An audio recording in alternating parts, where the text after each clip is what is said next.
हाँ बच्चा लोग, आज जो है हम पढ़ने वाले हैं गुडविल। ठीक है, मैं इंट्रो की तरफ नहीं जाऊंगा। बस इतना याद रखिएगा कि ये जो चैनल आप देख रहे हैं उस चैनल का नाम है एडवांस लर्नर इंस्टीट्यूट, और मैं कोशिश करूंगा कि हर एक चीज़ आपको एडवांस से एडवांस तरीके से बताई जाए। तो चलिए बिना किसी देरी के स्टार्ट करते हैं आज का टॉपिक गुडविल। पूरा आज जो वीडियो का इंट्रोडक्टरी वीडियो होगा, ठीक है, और इसके बाद वाली वीडियो में जो है हम लोग कैलकुलेशन ऑफ गुडविल को भी पढ़ेंगे। तो चलिए शुरू करते हैं कि गुडविल होता क्या है, व्हाट इज गुडविल। अगर हिंदी में देखें तो गुडविल का मतलब होता है ख्याति। क्या होता है बच्चा लोग? गुडविल का जो हिंदी शब्द है या हिंदी मीनिंग है वो है ख्याति। अब सर ये ख्याति क्या होता है? ठीक है, ऐसे समझो कि आपके एरिया में, ठीक है, कोई समोसा वाला होगा, ठीक है, वो बहुत अच्छा, ठीक है, समोसा बनाता है। अब 10-20 और समोसे वाले हैं, ठीक है, उस आपके एरिया में 10-20 और समोसे वाले हैं, लेकिन एक समोसा वाला ऐसा है जिसकी लोगों के बीच में ख्याति बहुत अच्छी है, ठीक है, उसकी गुडविल बहुत अच्छी है कि भाई वो जो समोसा बनाता है वो बहुत अच्छा बनाता है, ठीक है। तो उसके वहां पे जो क्या है, ज्यादा भीड़ होती है। क्या होती है? ज्यादा से ज्यादा कस्टमर जो है वहां पे आने की कोशिश करते हैं, आते हैं, ठीक है। तो उसका जो एवरेज प्रॉफिट है ना बच्चा, जो एवरेज सेल होना चाहिए, जो एवरेज प्रॉफिट है वो क्या होती है, बढ़ जाती है, ठीक है। यानी कि जो एक तो नॉर्मल रेट ऑफ प्रॉफिट है उससे जो है कुछ प्रॉफिट बढ़ के आती है जिसको हम सुपर प्रॉफिट भी बोलते हैं। वो किसकी वजह से है? उसकी ख्याति की वजह से। ख्याति क्यों है? क्योंकि वो समोसा अच्छा बनाता है। समझ में आया बात? तो गुडविल क्या है, इसकी डेफिनेशन लिख सकते हो। Goodwill is the value of, goodwill is the value of, is the value of the reputation of the firm, reputation of the firm, ठीक है, reputation of the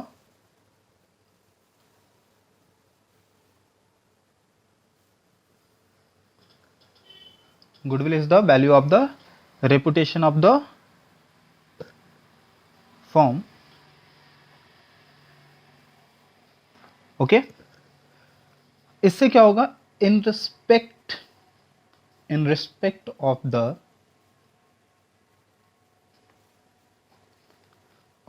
profits, of the profit expected in future,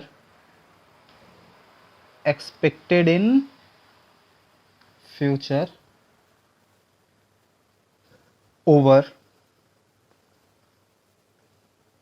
over and above the normal profit, normal profit, ठीक है। देखिए जो मैंने आपको बात बताई थी वही जो है मैंने डेफिनेशन में भी लिख दिया कि goodwill is the value of reputation of the firm in respect to the profit expected in future. यानी कि जो हमने एक्सपेक्ट करा है कि फ्यूचर में इतना प्रॉफिट हो सकता है उससे ज्यादा, ठीक है। यानी कि जो नॉर्मल प्रॉफिट है ना बच्चा, उससे ज्यादा प्रॉफिट हम क्या करते हैं, कमा लेते हैं। तो ये हमारा होता है गुडविल, ठीक है। अब यही बात आती है कि जो गुडविल है वो एक दिन में बनता नहीं है, ठीक है। गुडविल एक दिन में नहीं बनती, ठीक है। अनवरत जो है टाइम विद टाइम जो है काम करते करते लोगों के बीच में, ठीक है, आप क्या करते हैं, अपनी पहचान बनाते हैं। फिर आफ्टर सम टाइम जो है आपके बिजनेस की एक पहचान होती है लोगों के बीच में, वहां ज्यादा लोग आते हैं तो आपने काफी सारा टाइम क्या करना होता है, एक्सपेंड करना होता है, ठीक है, ठीक, गुडविल के लिए। तो हम कह सकते हैं कि it is generally observe that when a person page for goodwill, ठीक है, ठीक, तो वो क्या करता है, समथिंग कुछ पाने के लिए, इस गुडविल के लिए कुछ देता है। यानी कि ये जो गुडविल बच्चा लोग हम पढ़ रहे हैं, ये गुडविल हम पढ़ रहे हैं रिकंस्टिट्यूशन ऑफ फर्म में। तो समझो कि अगर कोई पार्टनर आता है, ठीक है, ठीक, और हमारी कंपनी में आ रहा है, हमने कंपनी कई सालों से चलाई है, हमारी कंपनी या हमारे फॉर्म में जो है क्या हो रहा है, कई सालों से उसने जो है कस्टमर के बीच में पहचान कर रखी है। तो हम जब एडमिशन करते हैं किसी पार्टनर का तो हम उससे कैपिटल तो लेंगे ही लेंगे, ठीक है, ठीक, या फिर मैनेजरियल हेल्प, मैंने ये सारी चीज़ आपको डिस्कस कर रखा है कि या तो मैनेजरियल हेल्प या फिर कैपिटल के लिए या फिर दोनों के लिए हम एडमिशन करते हैं पार्टनर का। लेकिन जब ये तो हम ले लेंगे, लेकिन हम पार्टनर से कहेंगे देखो भैया ऐसा है, जो नया पार्टनर है तुम्हें गुडविल के लिए भी कुछ देना पड़ेगा, क्योंकि भाई हमने जो है इतने साल मेहनत करके अपने फॉर्म को बनाया है, तो हम तुमको ऐसे तो दे नहीं सकते, तो इस गुडविल के लिए भी तुमको पे करना है। वो कितना पे करना है आगे हम पढ़ेंगे कैलकुलेशन ऑफ गुडविल में। तो ये बात आ जाती है, तो उसे जो है अगर वो गुडविल के लिए कुछ दे रहा है ना, समझो कि मैं पार्टनर हूं या आप पार्टनर हैं, अगर मैं गुडविल के लिए कंपनी के लिए कुछ दे रहा हूं, तो मतलब मैं अपने लिए भी कुछ क्या वहां पे व्यवस्था कर रहा हूं। क्यों? क्योंकि गुडविल की वजह से प्रॉफिट ज्यादा होगा, और प्रॉफिट ज्यादा होगा तो मुझे भी ज्यादा प्रॉफिट मिलेगा। ठीक है, बात समझ में आ रही है? ठीक है, तो इसको इस तरीके से भी कह सकते हैं, the present value of a form anticipated excess earning. ठीक है, और the capitalized value attached to the differential profit capacity of a business is called, ठीक है, गुडविल। तो आप जैसे कहना चाहें कह सकते हैं, दोनों बातें सेम है। ठीक है, अब देखो यहां लिख सकते हो कि गुडविल क्या है हमारा, एक तरीके का इंटेंजिबल एसेट होता है। गुडविल क्या है? Goodwill is a asset. आपको पता ही होगा, नहीं पता है तो जान लो। गुडविल इज रिगार्डेड एज, मैं लिख दे रहा हूं यहां पे, रिगार्डेड एज, ठीक है, एन इंटेंजिबल एसेट। ठीक है, इंटेंजिबल एसेट। तो गुडविल क्या है? एक तरीके का इंटेंजिबल एसेट होता है। समझ में आ रही बात? ठीक है, चलिए आगे बढ़ते हैं। तो गुडविल आप समझ लिए क्या है। ठीक है, यानी कि पीरियड ऑफ टाइम में जब आप बिजनेस पे समय खर्च करते हैं, जिसकी वजह से जो आपका नॉर्मल रेट ऑफ प्रॉफिट है उससे ज्यादा जो आप अर्न करते हैं, जिसे हम सुपर प्रॉफिट भी बोलते हैं, वो किसकी वजह से होता है? गुडविल की वजह से, नेम फेम, ठीक है, इसकी वजह से। ठीक, जैसे कि मैंने आपको एग्जांपल बताया। ठीक है, अब देखो कि गुडविल को कौन कौन से ऐसे फैक्टर्स हैं जो गुडविल को अफेक्ट कर सकते हैं, उसके बारे में हम बात करेंगे। यानी कि factors affecting the value of goodwill. Value of goodwill, goodwill की वैल्यू को कौन कौन से फैक्टर अफेक्ट कर सकते हैं? तो देखो, पहला तो लोकेशन। लोकेशन, ठीक है। अब लोकेशन से क्या अर्थ है? ठीक है, कि मान लो तुम्हारा बिजनेस जो है मेन मार्केट के बीच में है। ठीक है, यानी कि द बिजनेस इज, ठीक है, लोकेटेड सेंट्रली। ठीक है, यानी कि द बिजनेस इज,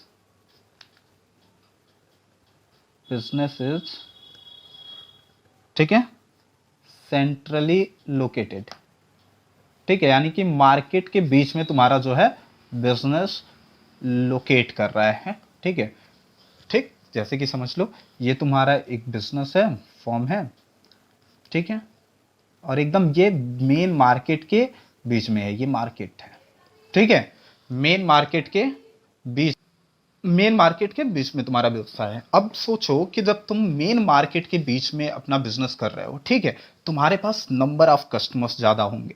ठीक है, नंबर ऑफ कस्टमर्स ज्यादा होंगे तो तुम्हारी सेल ज्यादा होगी, तुम्हारी सेल ज्यादा होगी तो तुम ज्यादा प्रॉफिट अर्न कर पाओगे। यानी कि कहने का मतलब है कि तुम्हारे पास एक हैवी कस्टमर ट्रैफिक होगा। ठीक है, जब आपका बिजनेस, और सोचो ऐसा हो कि तुमने बहुत सारा पैसा खर्च किया, एक मॉल बनवाया, और मॉल अपने गांव के जो है कहीं जो है गली कोपचे में खोल दिया, तो क्या वहां पे मार्केट होंगे? नहीं होगा। क्या आपके पास वहां पे एक जो कस्टमर का ट्रैफिक है वो मिल पाएगा? नहीं मिल पाएगा, क्योंकि आउटसाइड है। तो बिजनेस का लोकेशन गुडविल को अफेक्ट करता है। ठीक है, जितना अच्छा लोकेशन होगा उतना ज्यादा ट्रैफिक मिलेगा आपको। जब ट्रैफिक मिलेगा कस्टमर्स का तो सेल होगा, सेल होगा तो प्रॉफिट आएंगे, प्रॉफिट आएंगे तो लोगों के दिमाग में आपके बिजनेस को लेकर के पॉजिटिव थिंकिंग जो है क्या होगी? क्रिएट होगी। ठीक है, तो लोकेशन। दूसरा है नेचर ऑफ बिजनेस। क्या? नेचर ऑफ बिजनेस, किस तरीके का बिजनेस आप कर रहे हो, यह भी बहुत इंपॉर्टेंट है गुडविल के लिए।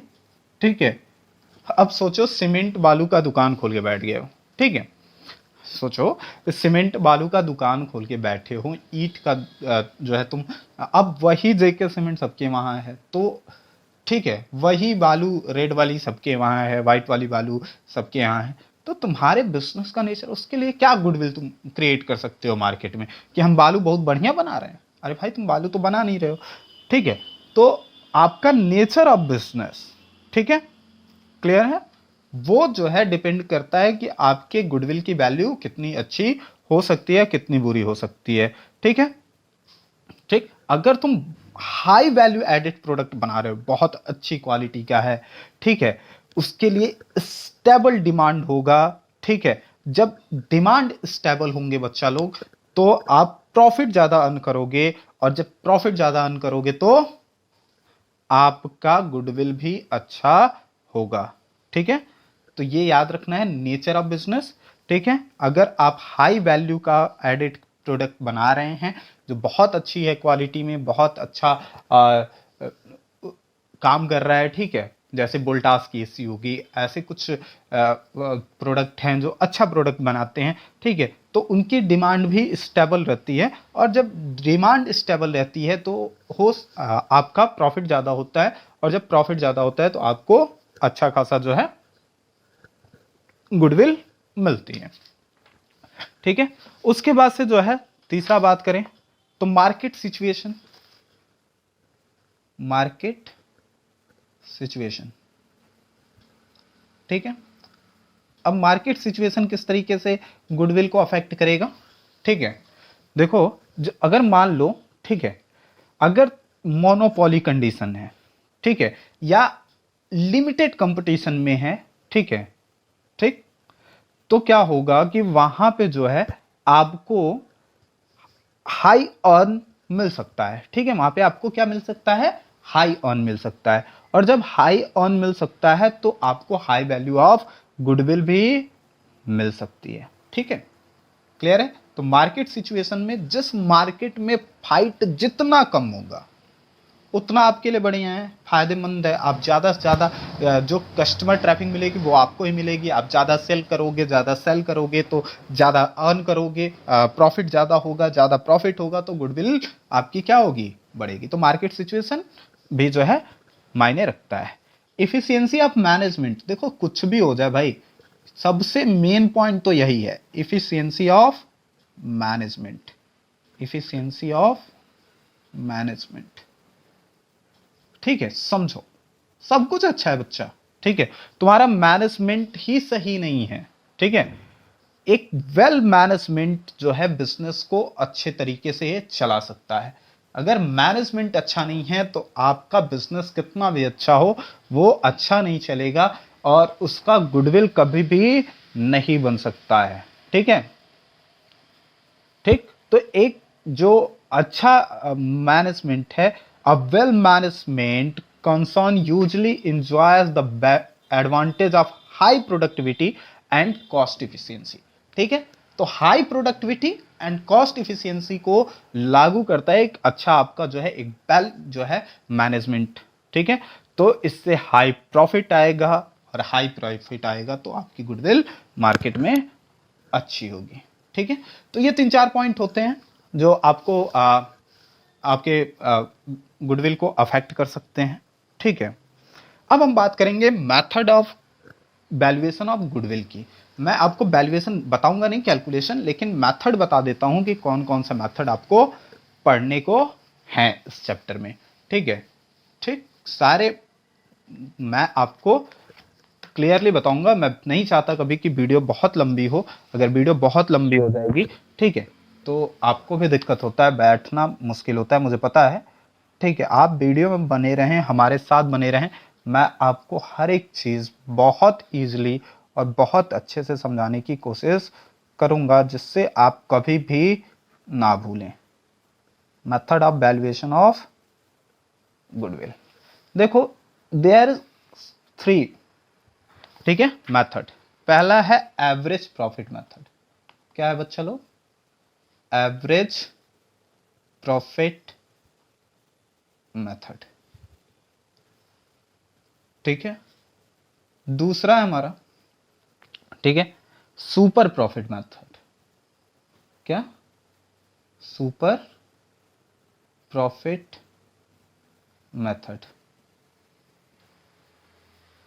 और थर्ड है आपका जो है कैपिटलाइजेशन मेथड। कैपिटलाइजेशन मेथड, ठीक है। मैं आपको तीनों मेथड पढ़ाऊंगा, बहुत जगहों पे तीनों मेथड नहीं पढ़ाए जाते, लेकिन मैं आपको तीनों मेथड बताऊंगा जिससे आप जो है किसी भी तरीके का क्वेश्चन हो, ठीक है, CA foundation, CA intermediate level का भी हो तो सॉल्व कर पाओ, ठीक है। मैं तीनों मेथड आपको बताऊंगा। अब देखो, एवरेज प्रॉफिट मेथड के दो पार्ट हैं। एक सिंपल एवरेज प्रॉफिट मेथड है, ठीक है, क्या है, सिंपल, दिख रहा है, simple average profit method, average profit method add कर लीजिएगा। दूसरा है हमारा जो है weighted average profit method, weighted average profit method, ठीक है। तो दो आपको इसमें देखने को मिलेंगे। उसके बाद से हम बात करते हैं सुपर प्रॉफिट मेथड की। तो सुपर प्रॉफिट मेथड में आपको जो है बस सुपर प्रॉफिट मेथड ही देखना है, ठीक है। उसके बाद से आपके कैपिटलाइजेशन मेथड में भी दो मिल जाएगा, capitalization of average profit, capitalization of average profit, capitalization of average profit,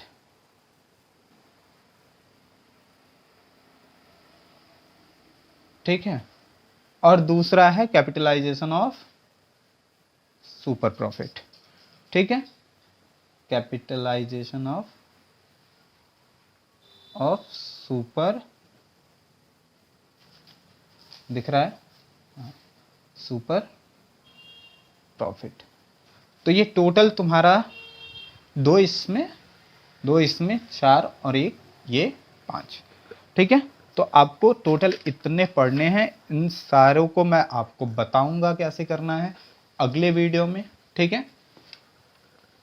तब तक के लिए ऑल द वेरी बेस्ट। अगर कुछ भी आपको समझ में नहीं आया है तो आप नीचे जाके कमेंट कर सकते हैं।